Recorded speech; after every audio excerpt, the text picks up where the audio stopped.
কিন্তু সব থেকে বড় রোগে আমরা মরি। এই জগৎ সংসারে ক্যান্সারের থেকেও ভয়ঙ্কর একটা রোগ আমাদেরকে কুড়ে কুড়ে খায়, সেই রোগটা হলো লোকে কি বলবে। হরি বল।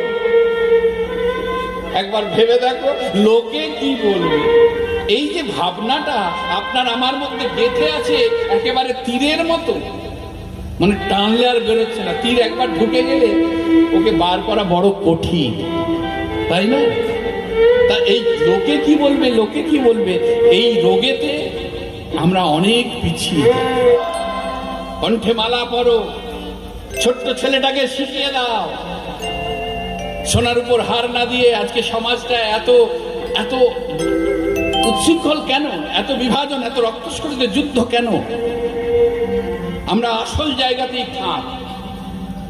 আমরা কোলের সন্তানকে শিক্ষা দিই না যে ঘুম থেকে উঠে ধৈর্যী মাকে প্রণাম করবি খোকা, বৃন্দা দেবীকে বাড়ি দান করবি, সূর্য দেবীকে প্রণাম করবি, প্রত্যেকদিন গীতার একটা করে শ্লোক পড়বি। আমরা শিক্ষা দিই না। কি বাবা, এগুলো শিক্ষার অভাব।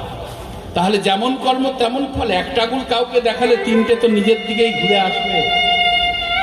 শিশুকালে হরি ভজে হরি বাবার আসে, আর যৌবনে হরি ভজে আসে কি না আসে, আর বৃদ্ধকালে হরি ভজে জমের তরাসে পার করো, পার করো। পার সবাইকেই করবে, তবে আগমন পূর্ণ করে তবে পার করবে। বুঝতে পেরেছে?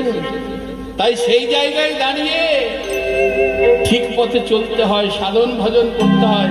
শুধু লোক দেখানি করলে হবে না। যদি মনে করে তুলসী গাছকে পূজা করে আমি ভগবানকে লাভ করব, বলছে জীব যদি তুলসী গাছকে ভজনা করে ভগবানকে লাভ করতো মায়েরা, তাহলে আমরা যা লোভী বা আমরা যা চালাক, আমরা তুলসী গাছের বাগান করে পড়ে থাকতাম। কি বাবা, থাকতাম কিনা?